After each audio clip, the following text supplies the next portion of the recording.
नमस्कार, welcome to career launcher Shastri Nagar, the place of immense opportunities. आज हम वापस आ चुके हैं गांधीयन एरा के पार्ट 3 को डिस्कस करने के लिए, जो कि था खेड़ा सत्याग्रह। जी हाँ, the famous Kheda Satyagraha of Bihar. इस खेड़ा सत्याग्रह की खासियत है the role of Sardar Vallabh bhai Patel in this movement. After graduating from law school and serving the English court, वो आ जाते हैं मैदान में फॉर द नेशनलिस्ट मूवमेंट। 1918 में होने वाला ये सत्याग्रह गुजरात के खेड़ा डिस्ट्रिक्ट में हुआ था।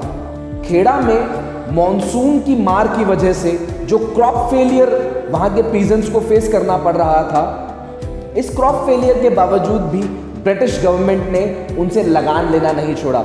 The excess demand of revenue led to this movement of Kheda. वैसे तो खेड़ा सत्याग्रह में ऑलरेडी लोकल लीडर्स मूवमेंट चला रहे थे जिसका नाम था नॉन रेवेन्यू पेमेंट मूवमेंट, और ये मूवमेंट चलाई जा रही थी through the venture of Gujarat सभा, जिसके लीडर्स थे मोहनलाल पांड्या एंड शंकरलाल पारेख।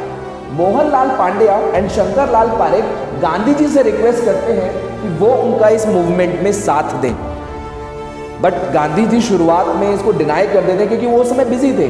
कहाँ? चंपारण में।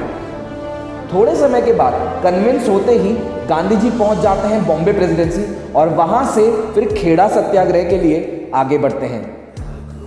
खेड़ा सत्याग्रह में आगे बढ़ने से पहले गांधी जी खेड़ा के सारे विलेजेस का एक सर्वे करते हैं और ये जानने की कोशिश करते हैं कि क्या वहां पर जो प्रॉब्लम्स प्रिवेलिंग है वो सही है या गलत। सब चीज़ों को एनालाइज करने के बाद गांधी जी अग्री हो जाते हैं इस मूवमेंट में पार्टिसिपेट करने के लिए और पहुंच जाते हैं खेड़ा।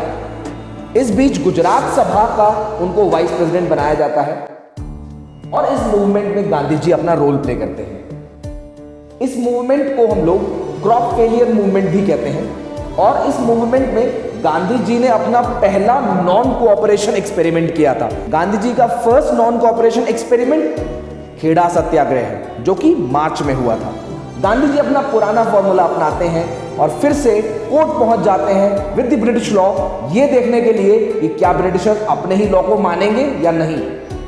एट लास्ट गांधी जी और ब्रिटिश गवर्नमेंट के बीच में एक अग्रीमेंट होता है और गांधी जी को प्रॉमिस किया जाता है swaraj in return of Indian sepoys to serve in the world war 1 for the British empire. जी हाँ, 1 बिलियन से ज्यादा इंडियन सिपॉइज ने वर्ल्ड वॉर 1 में पार्टिसिपेट किया था ब्रिटिश एम्पायर की तरफ से, जिसमें से करीब 62,000 इंडियन सिपॉइज मारे भी गए थे। इन सब चीजों को ध्यान रखते हुए ब्रिटिशर्स ने तुरंत एक लॉ पास किया और खेड़ा में किसी भी तरीके का रेवेन्यू डिमांड अबॉर्ट कर दिया गया। And this was the win of Gandhism, या सीधी सीधी बात कहें तो गांधीगिरी। खेड़ा सत्याग्रह के बाद गांधी जी पहुंच जाते हैं अहमदाबाद और वहां एस्टैब्लिश करते हैं अपना खुद का हेडक्वार्टर, जिसका नाम है द साबरमती आश्रम, जो बिल्कुल साबरमती रिवर के किनारे पर है। और इस मूवमेंट के बाद अगला वीडियो होगा अहमदाबाद सत्याग्रह। तो stay tune to career launcher Shastri Nagar Meerut.